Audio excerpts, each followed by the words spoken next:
I met a gypsy. My parents created such strong memories, or like the things that you remember, you just like fully take forever. Yeah, totally. And I think that like that's kind of what I think has kept me really loving racing Yeah. to this day, is because like all of my memories of racing up until I was 18, it was just strictly what I wanted to do for fun. Yeah. I loved every bit of it, and I think it's a little different for most people who race dirt bikes, for a living, for sure, is that like they felt the pressure that I feel as a professional, but They've been dealing at with a forever. far younger age, Yeah.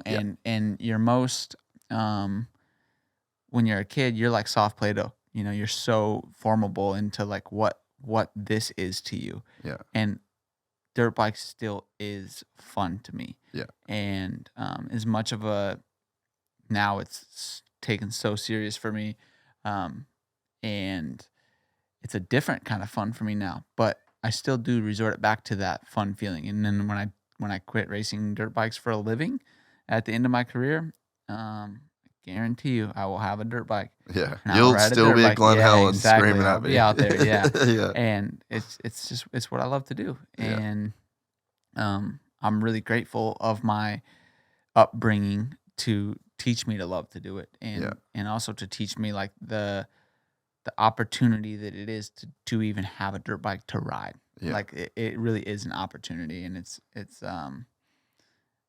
I hope that anyone that gets to do it can try it, because it's awesome. Like that's how I feel. And there's so many there's so many peers of yours, like guys that are your age, that fucking probably have half the fun and have shitty parents, like dealing with, like there's guys out there right now dealing with a dad that's making his career fucked. Totally. And just a nightmare. And, it's like you're proof that it doesn't have to be that way. It doesn't have to. Yeah. And it's very different, I know my path to where I'm at, which like we could get into that. It's so far different and so unique to what the Average, majority of, my competitors are. But again, like even the way I was raised and kind of the values I was raised on was, like once I turn 18, that's when, we're going to be able to, we'll financially help you until you're 18. And then if it doesn't work by then, you go get a different job or whatever that is. And then that was the case. That was how it worked. And once I turned 18 again, or once I started racing professionally, started doing contracts and started working with companies, neither my mom or my dad have ever seen one of my contracts.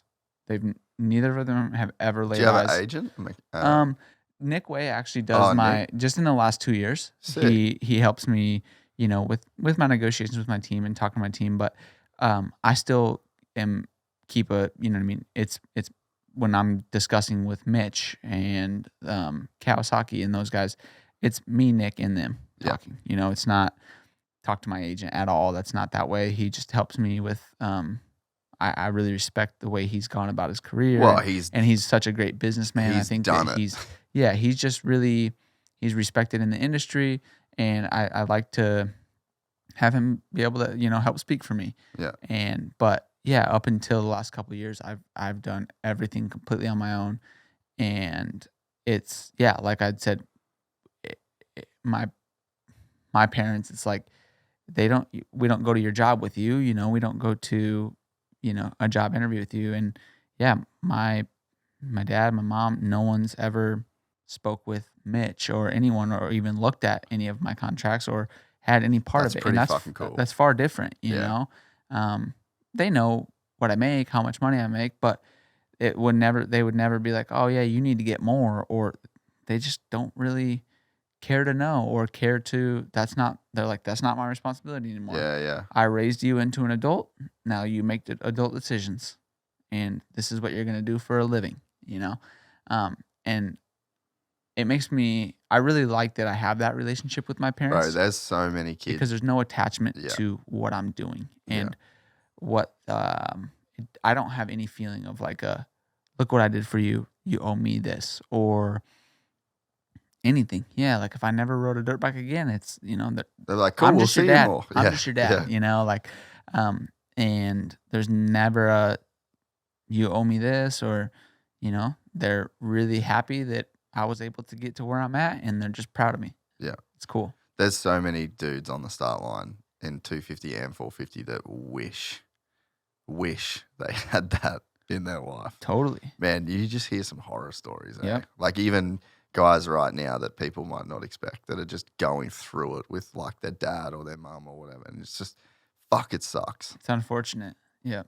It is tough for sure. And like, I think that would be the toughest thing on me is because I value my family so much. And the relationship that I have with my family, I couldn't imagine my job affecting my relationship with my family, because that is the most important thing in life to me. Nothing else matters to the level of my family and my wife. Yeah. That's it. Yeah. And those guys would, like, if they're dealing with it in their pro career, imagine what it was like as their amateur career. Exactly. Like, at least Even in the worse. pros, there's like some guardrails. Yeah. Of like, there's big team managers and big company. And if they're still acting a fool in that time when there's all those people around, imagine what happened when it was just you and your dad in a fucking motorhome. Yep. It would have been like basically child abuse. Totally. Gets gnarly. It does. It can. And yeah, I'm stoked that that's not something I deal with. Did you ever feel like pressure to get an agent or anything like that? Because I mean, it's definitely cool to be even doing that on your own. No, not really. Sometimes when you don't have someone helping you with it, you're like, am I missing out on something? Is there something that I could do better? But I really like to speak for myself, and I like to. Not only in that form, but I want to talk to my boss. I want to talk to the people who are hiring me, and not just in the negotiating of hiring time, but like whether there's something that I want to address with my motorcycle or with the team or anything. Like I like to address it. Like I like to talk to people man to man, and I like to be able to build a relationship. Like I've been able to build a great relationship with Mitch. And he probably respects that, eh? Like I think the agent, the lack of agent. Yeah, I think he does. And like I said, like I do have Nick help me with that. He is my agent. He does help me with that end. We're excited to announce the launch of our new membership site, gypsytales.com, packed with exclusive content and perks that you won't find anywhere else. This is your chance to become a part of the Gypsy Gang. And as a special bonus, if you sign up to an annual membership, you'll be entered into the draw to win our custom-built TC125. Gypsy Gang.